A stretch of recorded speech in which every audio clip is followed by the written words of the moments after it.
Hello everyone, welcome to Avigyan classes. Myself Dr. Vandana Shukla and this is my law session. In this session I was already discussing Design Act 2000 in the paper of intellectual property rights. Okay, so I have already discussed in my last videos some important sections related to Design Act. So मैं उनको in short revise कर देती हूँ कि क्या क्या हमने last videos में डिस्कस किया है. तो हमने चैप्टर 1 में आपके सेक्शन 1 एंड 2 डिस्कस किया था. इसके बाद हमने चैप्टर 2 जो that is related to registration of designs, इसमें हमने section 3, section 4, section 5, okay, section 5, section 6, then section 7, 8 and 9. Okay, हमने 9 तक कॉन्टीन्यूअस सभी सेक्शन डिस्कस किए हैं. अगर आप इन सेक्शंस को पढ़ना चाहते हैं तो मेरे पिछले वीडियोस को देखिए, आपको समझ में आएगा. ठीक है. इसके बाद 9 के बाद हमने डिस्कस किया था 10 सेक्शन जो कि रजिस्टर ऑफ डिज़ाइन से रिलेटेड है, लेकिन उसको हमने शॉर्ट में बताया था. इसके बाद आपको जानना चाहिए कि डिज़ाइन एक्ट मतलब एक रजिस्टर होता है जिसमें सब कुछ मेंशन किया जाता है. ऑफिस में, रजिस्ट्रेशन ऑफिस में एक डिज़ाइन से रिलेटेड जो भी पेटेंट ऑफिस मतलब जो होता है इनका, उसमें एक रजिस्टर बनाया जाता है. कहीं भी ऐसा ही होता है कि उसमें सब चीज़ें उसके बारे में मेंशन की जाती है. तो सेक्शन 10 रजिस्टर ऑफ डिज़ाइंस के संबंध में ही है, तो हमने इसे शॉर्ट में बता दिया था. इसके बाद चैप्टर 3 आ गया और चैप्टर 3 बात करता है कॉपीराइट इन रजिस्टर्ड डिज़ाइंस के बारे में. ठीक है, कि कॉपीराइट रजिस्टर्ड डिज़ाइंस के बारे में, कॉपीराइट के संबंध में क्या मतलब, अगर किसी डिज़ाइन पर कॉपीराइट है तो कितने समय के लिए है, जो डिज़ाइन ऑलरेडी रजिस्टर्ड है इन डिज़ाइन एक्ट 2000. ओके, तो इसमें हमने सेक्शन 11 डिस्कस किया था. अब हम आते हैं सेक्शन 11 के बाद सेक्शन 16 पर. Okay, because now this is one of the most important section related to design act. क्योंकि सेक्शन 16 क्या बात करता है, effect of disclosure on copyright की बात करता है. ठीक है, कि अगर किसी जैसे कि डिस्क्लोजर का इफ़ेक्ट क्या होगा. ठीक है, कॉपीराइट के डिस्क्लोजर का इफ़ेक्ट क्या होगा, मतलब कॉपीराइट डिस्क्लोजर का इफ़ेक्ट कॉपीराइट पर क्या होगा, ये सेक्शन 16 बात करता है. तो चलिए हम इसको देख लेते हैं. छोटा सा सेक्शन है लेकिन इम्पॉर्टेंट सेक्शन. ठीक है, तो देखिए, the disclosure of a design by the proprietor to any other person. ठीक है, क्या होता है कि प्रोप्राइटर ऑफ द डिज़ाइन जो है उसने क्या किया कि डिस्क्लोज़र कर दिया अपने डिज़ाइन का टू एनी अदर पर्सन, किसी और व्यक्ति को, इन सच सर्कमस्टेंसेस कि मतलब ऐसी स्थितियों में, ऐसी परिस्थिति में, as would make it contrary to good faith for that other person to use or publish the design. Means उसने तो अपने किसी जानने वाले को, मान लीजिए हम लोग बता ही देते हैं इन अ लेमैन्स लैंग्वेज, अगर हम कहें कि हम कुछ करते हैं तो हम अपने किसी जानने वाले को, हमारा मन किया, हम डिस्कशन कर रहे हैं तो हमारे मुंह से वो बात निकल गई, हमने उसको बता दिया. तो जो प्रोप्राइटर ऑफ द डिज़ाइन है उसने डिस्क्लोज़र कर दिया किसी व्यक्ति को. ठीक है, और उस व्यक्ति ने क्या किया, मतलब उसने उस दूसरे व्यक्ति को उस डिज़ाइन के पब्लिकेशन के बारे में, ठीक है, और वो व्यक्ति क्या करता है कि उससे क्या होता है, and the disclosure of a design in breach of good faith by any person. अब उसने तो गुड फेथ में किया था प्रोप्राइटर ने, लेकिन उस गुड फेथ का ब्रीच हो गया दूसरे व्यक्ति के द्वारा. ठीक है, other than the proprietor of the design, design के प्रोप्राइटर के अलावा किसी और व्यक्ति ने उस गुड फेथ का ब्रीच कर दिया, मतलब उसको चीट कर दिया, धोखा दे दिया. मीन्स उसने बताया और उसने उसके उस डिज़ाइन मान लो दिखा दी, या उसको उसने पिक भेज दिया या कुछ कर दिया, उसने उसको चीट किया, उस डिज़ाइन का यूज़ कर लिया. तब क्या होगा, and the acceptance of the first and confidential order for articles bearing a new or original textile design intended for registration. तो क्या है कि एक्सेप्टेंस ऑफ द फर्स्ट, जो पहला वाला है, मतलब जो आपका प्रोप्राइटर है, उसका जो एक्सेप्टेंस था, ठीक है, उसने स्वीकार भी कर लिया कि हाँ मैंने बताया था, and confidential order for the articles, और उसके पास कोई कॉन्फिडेंशियल, मान लीजिए कॉपीराइट है उस डिज़ाइन के अगेंस्ट, उसको कोई कॉन्फिडेंशियल ऑर्डर था, मीन्स उसका पर्सनल था, कॉन्फिडेंशियल था, वो उस आर्टिकल के संबंध में, उस वस्तु के संबंध में, वियरिंग अ न्यू और ओरिजिनल टेक्सटाइल डिज़ाइन, जो क्या है कि एक नई ओरिजिनल डिज़ाइन है, टेक्सटाइल से रिलेटेड, इंडस्ट्रियल डिज़ाइन से रिलेटेड एक नई और ओरिजिनल डिज़ाइन है, और उसका क्या था, इंटेंडेड फॉर रजिस्ट्रेशन था, मतलब वो कॉपीराइट तो लिया था लेकिन उसका रजिस्ट्रेशन का इंटेंशन था, ठीक। और दूसरे व्यक्ति ने उस कॉन्फिडेंशियल ऑर्डर को, मतलब वो उसके पास सब ये सब था, लेकिन जिसको बताया उसने उसका ब्रीच किया, तब क्या होगा, shall not be deemed to be a publication of the design sufficient to invalidate the copyright thereof if registration thereof is obtained subsequently to the disclosure or acceptance। ऐसे में मान लीजिए, मतलब बिफोर रजिस्ट्रेशन ही, मतलब copyright हो चुका था लेकिन रजिस्ट्रेशन उसका पेंडिंग था, उसने दूसरे व्यक्ति को डिस्क्लोज किया, अपने जानने वाले को उस बात को डिस्क्लोज किया, और उसने उस डिज़ाइन का पब्लिकेशन कर दिया या उसका मिसयूज़ कर दिया, उसको अपने नाम से पब्लिश कर दिया, मीन्स कुछ भी। तब ऐसे में क्या होगा कि केवल ये कह देना कि केवल, मतलब उसने ये सब बता दिया, ठीक है, तो shall not be deemed to be a publication of the design sufficient, मतलब ऐसे में कि अगर किसी ने उस डिज़ाइन का पब्लिकेशन कर दिया तो ये नहीं माना जाएगा, मतलब ये सफिशिएंट नहीं होगा किस चीज़ को इनवैलिडेट करने के लिए, to invalidate the copyright thereof, मतलब उस पर जो कॉपीराइट था वो उसको इनवैलिडेट नहीं कर सकता, मीन्स जिस व्यक्ति ने कॉपीराइट लिया है उस व्यक्ति का ही उस डिज़ाइन पर अधिकार रहेगा, चाहे क्या होता है, इफ़ रजिस्ट्रेशन देयरऑफ इज ऑब्टेन्ड, चाहे रजिस्ट्रेशन जो है वो ऑब्टेन किया जाए, चाहे रजिस्ट्रेशन जो है कब ऑब्टेन किया जाए, सब्सिक्वेंटली, बाद में ऑब्टेन किया जाए, टू द डिस्क्लोजर और एक्सेप्टेंस, मतलब उसने डिज़ाइन को डिस्क्लोज कर दिया या एक्सेप्ट कर लिया, दूसरे के सामने बता दिया,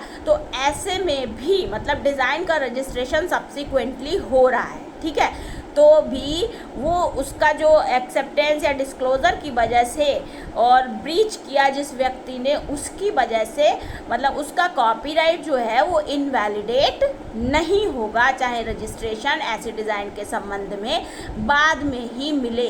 तो इनडायरेक्टली अगर हम कहें तो सेक्शन 16 क्या बताता है, सेक्शन 16 हमें बताता है कि क्यों ज़रूरी है रजिस्टर्ड डिज़ाइन का कॉपीराइट ले लेना या डिज़ाइन को कॉपीराइट करा लेना, चाहे आपकी रजिस्ट्रेशन प्रोसेस पेंडिंग है, ठीक है, कि अगर आपने कॉपीराइट करा लिया है तो उसके बाद अगर रजिस्ट्रेशन प्रोसेस पेंडिंग है, आपकी डिज़ाइन रजिस्टर्ड नहीं हुई है और कोई दूसरा आपके ही बताने से उस डिज़ाइन का मिसयूज़ कर लेता है, तो भी उसका कॉपीराइट इनवैलिडेट नहीं होगा, वो आपकी ही डिज़ाइन रहेगी। और उसके साथ साथ मतलब कि चाहे उसको आपने डिस्क्लोज़र एक्सेप्टेंस जो भी किया आपने, उस सब के बावजूद उसका जो कॉपीराइट है वो इनवैलिडेट नहीं हो रहा है, और चाहे रजिस्ट्रेशन जो है ऐसी डिज़ाइन को बाद में मिल रहा है डिज़ाइन एक्ट 2000 में। This says section 16 of the design act 2000। Okay, now we come to next section that is very important related to design act, and that section is section 19। Okay, हम 19 इसके बाद पढ़ेंगे, इम्पॉर्टेंट सेक्शन है क्योंकि अभी तक हम रजिस्ट्रेशन की बात करते चले आ रहे हैं, ठीक है, रजिस्ट्रेशन हो गया, कॉपीराइट हो गया डिज़ाइन का, कैसे रजिस्ट्रेशन के लिए अप्लाई होगा, ये सारे फैक्ट्स पर, ये सारे सेक्शंस पर हमने चर्चा की। अब हम बात करते हैं कैंसिलेशन ऑफ रजिस्ट्रेशन, कि अगर कोई व्यक्ति अपनी रजिस्टर्ड डिज़ाइन को कैंसिल कराना चाहता है, ठीक है, कोई व्यक्ति रजिस्टर्ड किसी डिज़ाइन को कैंसिल कराना चाहता है, तब क्या प्रोसीजर होगा, क्या एक रजिस्टर्ड डिज़ाइन कैंसिल हो सकती है। सेक्शन 19 आपको यही बताता है। Section 19 of design act 2000 is very important regarding this, कि वो आपको कैंसिलेशन प्रोसीजर भी बता रहा है। तो सेक्शन 19 का सबसेक्शन 1 क्या कहता है? एनी पर्सन इंटरेस्टेड, कोई भी व्यक्ति जिसका हित है, may present a petition for cancellation of registration of a design at any time after the registration of the design। किसको करेगा? To controller on any of the following grounds, namely कि कोई भी व्यक्ति जिसका हित है, जो इंटरेस्टेड है, वो क्या कर सकता है? मे प्रेजेंट ए पिटीशन, वो एक पिटीशन प्रेजेंट कर सकता है for the cancellation of the registration of a design। मतलब एक डिज़ाइन के रजिस्ट्रेशन के कैंसिलेशन के लिए वो व्यक्ति एप्लीकेशन दे सकता है, एनी टाइम, किसी भी समय दे सकता है। लेकिन कब? वो कौन सा एनी टाइम है? After the registration of the design, जब डिज़ाइन का रजिस्ट्रेशन हो चुका हो, तो उसके बाद भी अगर कोई व्यक्ति इस बात में इंटरेस्टेड है कि इस डिज़ाइन का रजिस्ट्रेशन कैंसिल होना चाहिए, तो वो कैंसिलेशन के लिए एक पिटीशन दे सकता है regarding that design, okay, regarding that designs registration. अब वो रजिस्ट्रेशन के लिए जो पिटीशन, वो एप्लीकेशन जो देगा, वो किसको देगा? वो देगा टू द कंट्रोलर को, ठीक है। जो भी ऑफिस है इसका, जहाँ भी रजिस्ट्रेशन प्रोसेस होती है वहीं पे कंट्रोलर रहता है, कंट्रोलर का ऑफिस है वो, तो कंट्रोलर को वो देगा। लेकिन कौन कौन से ग्राउंड्स होंगे, कौन कौन से ग्राउंड्स के आधार पर वो दे सकता है इस पिटीशन को cancellation of registration of A design के लिए, वो हमें जानने हैं। सेक्शन 19 वही ग्राउंड्स बताता है, और वो ग्राउंड्स क्या हैं? वो पहला ग्राउंड क्या कहता है? ए में लिखा है that the design has been previously registered in India, कि जो व्यक्ति रजिस्ट्रेशन के लिए, मान लीजिए जो व्यक्ति कैंसिलेशन ऑफ रजिस्ट्रेशन के लिए दे रहा है पिटीशन, तो उसमें क्या पहला ग्राउंड है कि कहीं ऐसा ना हो, मान लीजिए कभी कभी in spite of checking all the documents, ठीक है, उन सबको देखने के बावजूद भी कभी कभी बाय मिस्टेक, क्योंकि we all are human beings, ठीक है, तो कहीं ना कहीं हो सकता है कि कोई मिस्टेक हो जाए, और वो डिज़ाइन जो है उस व्यक्ति को पता है कि ये डिज़ाइन जो है प्रीवियसली रजिस्टर हो चुकी है इंडिया में। तो पहली चीज़ क्या है कि अगर वो डिज़ाइन पहले कहीं इंडिया में रजिस्टर हो चुकी है, ठीक है, और that it has been published in India, या फिर ये इंडिया में पहले पब्लिश हो चुकी है, और इन एनी अदर कंट्री, या फिर किसी और देश में पब्लिश हो चुकी है prior to the date of registration.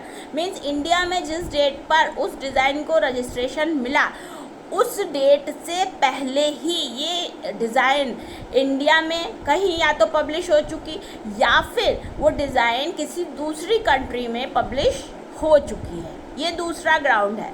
तीसरा ग्राउंड क्या है? वो कहता है that the design is not a new और ओरिजिनल डिज़ाइन।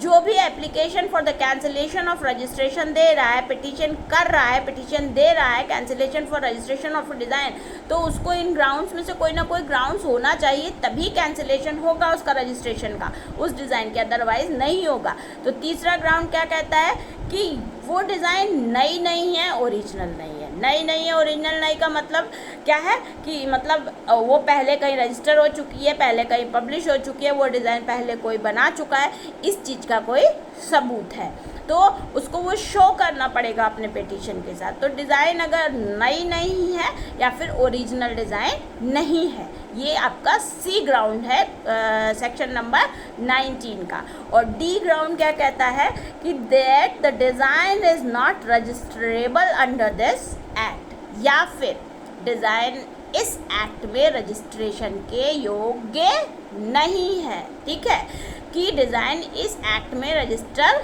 नहीं हो सकती। या फिर उसके बाद ई ग्राउंड क्या है? वो कहता है कि it is not a design as defined under clause D of section 2। अब मैंने सेक्शन 2 बताया था, दैट इज़ डेफिनेशन क्लॉज, और डेफिनेशन क्लॉज का सेक्शन 2 क्लॉज डी वो क्या कहता है? डिज़ाइन की डेफिनेशन देता है कि कौन कौन सी चीज़ें डिज़ाइन की डेफिनेशन में आएंगी। तो वो सारी चीज़ें मतलब उनमें से कुछ होना चाहिए। अगर वो 2 क्लॉज डी में नहीं आ रही है डिज़ाइन, तो वो इस एक्ट में रजिस्ट्रेशन के लिए नहीं होगी। तो ये सारे के सारे ग्राउंड आपको सेक्शन 19 में देखने होंगे कि कैंसिलेशन ऑफ रजिस्ट्रेशन के ग्राउंड्स क्या क्या है। अगर कोई व्यक्ति cancellation of registration of design के लिए अप्लाई करना चाहता है तो क्या क्या ग्राउंड है, वो सेक्शन 19 आपको बता देता है। इसका सेक्शन 19 का सबसेक्शन 1 ABCDE, ठीक है। ये 5 ग्राउंड्स हैं on basis of which anyone can file a petition for the cancellation of registration of the design। अब इसी के हम सब सेक्शन 2 में आते हैं, 19 के सब सेक्शन 2 में। ये क्या कहता है कि आपका ये कहता है, अब देखिए जो हमने ABCDE पढ़े, ये जो आपके क्या चीज़ है, कैंसिलेशन के आधार हैं, रजिस्ट्रेशन कैंसिलेशन के ग्राउंड्स हैं। और यही चीज़ आप कहीं ना कहीं सेक्शन 4 में पढ़ चुके हैं। अगर आप देखेंगे सेक्शन 4 ऑफ डिज़ाइन एक्ट तो बात करता है prohibition of registration of designs की, ठीक है, कि कौन सी डिज़ाइन रजिस्टर नहीं हो सकती डिज़ाइन एक्ट में। तो इन ऐसे ही लगभग यही ग्राउंड्स हमने वहाँ पर भी पढ़े हैं, ठीक है। कुछ ग्राउंड्स जैसे वो पब्लिश ना हुई हो, वो ओरिजिनल नहीं है, वो मतलब वो इंडिया में या कहीं और दूसरी कंट्री में पब्लिश नहीं हो, उसका प्रीवियसली रजिस्टर नहीं, मतलब इसमें से काफ़ी ग्राउंड आपको सेक्शन 4 में मिलेंगे डिज़ाइन एक्ट के, जहाँ पर prohibition of registration of designs की बात की गई। अब हम आते हैं इसी के सेक्शन 19 के सब सेक्शन 2 में। तो सब सेक्शन 2 क्या कहता है, an appeal shall lie from any order of the controller under this section to the high court, ठीक है। और इस सेक्शन में मतलब इस सेक्शन में अगर कोई भी अपील होती है, मान लीजिए किसी ने पिटीशन किया डिज़ाइन के रजिस्ट्रेशन के लिए, कंट्रोलर ने उसको उसमें रिलीफ नहीं दिया, that person go into high court, वो हाई कोर्ट में अपील कर सकता है, ठीक है। And the controller may at any time refer any such petition to the high court, ठीक है। अपील की जा सकती है, ठीक है, कंट्रोलर के ऑर्डर के अगेंस्ट हाई कोर्ट में। इस सेक्शन में कुछ भी अगर होता है तो उसके में कंट्रोलर के ऑर्डर से की अपील जो है वो हाई कोर्ट में होगी। दूसरी तरफ इसमें एक चीज़ और है कि कंट्रोलर भी वो क्या कर सकता है, किसी भी समय कंट्रोलर किसी ऐसे पिटीशन को हाई कोर्ट को रेफ़र कर सकता है कि खुद हाई कोर्ट भेज दे, ठीक है। क्योंकि कंट्रोलर तो क्यों भेज सकता है, क्योंकि कंट्रोलर जब भी मान लीजिए रजिस्ट्रेशन कर दे रहा है किसी डिज़ाइन को, तो डेफिनेटली उसकी ड्यूटी रहेगी कि वो सभी चीज़ें चेक करे, सभी डॉक्यूमेंट्स उस डिज़ाइन के बारे में चेक करे, पूरा का पूरा उसका सब कुछ चेक करने का प्रयास करेगा कि क्या क्या उसके फैक्ट्स हैं उससे रिलेटेड, सही है क्या गलत है, तो उसके लिहाज से वो ठीक ही होगा। लेकिन अगर उसको उसके बाद भी कोई रजिस्ट्रेशन के कैंसिलेशन की एप्लीकेशन देता है तो कंट्रोलर किसी भी समय ऐसे पिटीशन को हाई कोर्ट को रेफ़र कर सकता है। और ऐसे मैटर को and the high court shall decide any such referred matter, ठीक है, कि high court shall decide any petition so referred. इस तरह से जो भी मैटर रेफ़र किया गया, जो भी पिटीशन हाई कोर्ट पर रेफ़र किया गया, तो उसको हाई कोर्ट डिसाइड करेगा। मीन्स फाइनल यह कह सकते हैं कि अल्टीमेट जो अपीलिंग अथॉरिटी है वो कहाँ पर है, कौन है, हाई कोर्ट। और ये हम पहले भी बता चुके थे कि हाई कोर्ट जो है, अपील जो है डिज़ाइन एक्ट में कहाँ पर हो रही है, हाई कोर्ट में हो रही है। कौन सा सेक्शन बता रहा है, मैंने पहले भी बताया, सेक्शन 5 का क्लॉज 4, ठीक है, या सब सेक्शन 4 जिसे हम बोलेंगे सेक्शन 5, और उसका जो सब सेक्शन 4 है, जो पॉइंट 4 है, वो बताता है कि वो जो होगा आपका मतलब अपील हाई कोर्ट में होगी। This is section 19 of design act. Now we come to chapter 4, ठीक है, हम चैप्टर 4 पे आते हैं। चैप्टर 4 किससे रिलेटेड है, इंडस्ट्रियल एंड इंटरनेशनल एग्जीबिशन से रिलेटेड है, ठीक है, कि कोई इंडस्ट्रियल और इंटरनेशनल एग्जीबिशंस होती हैं डिज़ाइंस के संबंध में, तो क्या प्रोविजंस हैं, इनसे रिलेटेड है चैप्टर 4। इसमें हमें पढ़ना है सेक्शन 21। ओके, आज हम इसमें सेक्शन 21 डिस्कस करेंगे। तो 21 क्या कहता है हमें देखना होगा। 21 इज़ ऑल्सो वेरी स्मॉल और we can say short section है, वो छोटा सा सेक्शन है, हम उसको डिस्कस कर लेते हैं आज के इस वीडियो में कि 21 क्या कहता है कि प्रोविजंस एज टू एग्जीबिशंस, कि एग्जीबिशंस के संबंध में, अगर डिज़ाइंस के एग्जीबिशंस के संबंध में प्रोविजंस हैं तो वो कहाँ पर हैं, सेक्शन 21 में है डिज़ाइन एक्ट के, और वो क्या कहते हैं, ठीक है, उसमें हमें ये देखना है। तो देखिए 21 जो है वो कहता है the exhibition of A design, किसी भी डिज़ाइन की एग्जीबिशन और of any article to which a design is applied, या फिर किसी भी ऐसे आर्टिकल की, ऐसे वस्तु की एग्जीबिशन, ठीक है, जिसके लिए एक डिज़ाइन, मतलब to which a design is applied, जिसके लिए एक डिज़ाइन के लिए अप्लाई किया गया है, एट एन इंडस्ट्रियल और अदर एग्जीबिशन, मतलब उससे संबंधित कैसी एग्जीबिशन है, इंडस्ट्रियल है या कोई और एग्जीबिशन है, to which the provisions of this section have been extended, जिसके लिए इस सेक्शंस के प्रोविजंस को एक्सटेंड किया गया है बाय द सेंट्रल गवर्नमेंट। किसके लिए, किसके द्वारा किया गया है कि एग्जीबिशन के प्रोविजंस जो हैं इस सेक्शन में वो सेंट्रल गवर्नमेंट के द्वारा एक्सटेंड किए गए by notification in the official gazette. अब सेंट्रल गवर्नमेंट एक्सटेंड करेगी प्रोविज़न, लेकिन कैसे करेगी, ठीक है, उसके लिए वो ऑफिशियल गजट में नोटिफिकेशन देगी, या फिर और the publication of a design of a description of the design, या फिर वो उस डिज़ाइन के डिस्क्रिप्शन को का पब्लिकेशन कर देगी, पब्लिश कर देगी ड्यूरिंग और after the period of the holding of the exhibition. कब कर देगी कि या तो वो एग्जीबिशन चल रही हो ड्यूरिंग, ठीक है, और after the period of holding the exhibition, मतलब या तो वो एग्जीबिशन चल रही है उस डिज़ाइन के संबंध में, या फिर उस डिज़ाइन एग्जीबिशन हो चुकी है उसके बाद भी सेंट्रल गवर्नमेंट उसको अपने नोटिफिकेशन से बताएगी ऑफिशियल गजट में, या फिर वो उसका डिस्क्रिप्शन डिज़ाइन का जो भी है वो पब्लिश करेगी, ठीक है। अब or the exhibition of the design or the article or the publication of a description of the design। अब क्या है, एग्जीबिशन ऑफ डिज़ाइन है, ठीक है, उस डिज़ाइन का प्रदर्शन हो गया है, एग्जीबिशन लग गई, और द आर्टिकल या उस वस्तु की का एग्जीबिशन हो गया, मतलब उस वस्तु को प्रदर्शित कर दिया गया, और द पब्लिकेशन या फिर उसका पब्लिकेशन हो गया, of a description of the design, या फिर उस डिज़ाइन का क्या हुआ, पब्लिकेशन हो गया, किसके द्वारा, बाय एनी पर्सन एल्सवेयर, मतलब किसी और व्यक्ति के द्वारा कहीं, ड्यूरिंग और after the period of the holding of the exhibition, मतलब कि वो जो सेंट्रल गवर्नमेंट ने नोटिफाई किया, ठीक है, उसके नोटिफाई करने के अलावा किसी और व्यक्ति के द्वारा कहीं उस डिज़ाइन का पब्लिकेशन ऑफ डिस्क्रिप्शन, मतलब publication of description of design हो गया, या उस आर्टिकल का या उस डिज़ाइन का एग्जीबिशन हो गया। अब वो क्या है, ड्यूरिंग और after the holding of the exhibition, मतलब कि वो एग्जीबिशन चल रही थी या वो एग्जीबिशन हो चुकी थी, विदाउट द प्रिविटी और कंसेंट ऑफ द प्रोप्राइटर।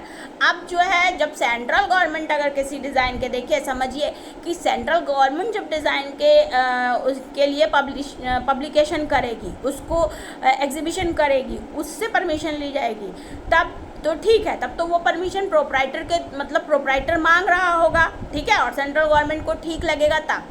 लेकिन किसी और व्यक्ति ने उसी समय उसको without the consent of the proprietor उसको कहीं और शो कर दिया, पब्लिश कर दिया, तो उससे क्या होगा, shall not prevent the design from being registered और invalidate the registration there of.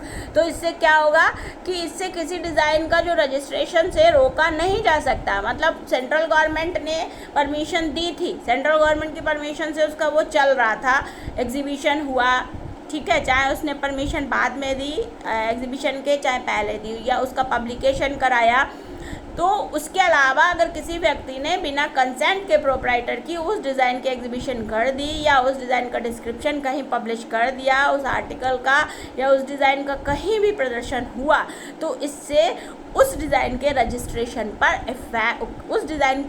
Registration पर इफेक्ट नहीं पड़ेगा, उसका रजिस्ट्रेशन को नहीं रोका जाएगा, या फिर और invalidate the registration thereof, या फिर इस वजह से उस रजिस्ट्रेशन को इनवैलिडेट नहीं किया जाएगा। ओके, अब इसी का प्रोविज़ो है वो बहुत इंपॉर्टेंट है, देख लीजिए। प्रोवाइडेड दैट क्या कहता है, प्रोवाइडेड दैट इसका ए पार्ट कहता है the exhibitor exhibiting the design और आर्टिकल और publishing a description of the design, कि जो भी एग्जिबिटर है, जो भी प्रदर्शन करने वाला है, वो डिज़ाइन या उस वस्तु का एग्जीबिशन कर रहा है, और publishing a description of the design, या फिर उस डिज़ाइन का क्या कर रहा है, डिस्क्रिप्शन पब्लिश कर रहा है। Gives to the controller previous notice in the prescribed form, ठीक है, कि जिसने भी एग्जीबिशन की है उस डिज़ाइन के संबंध में या उसका डिस्क्रिप्शन पब्लिश किया है, ठीक है,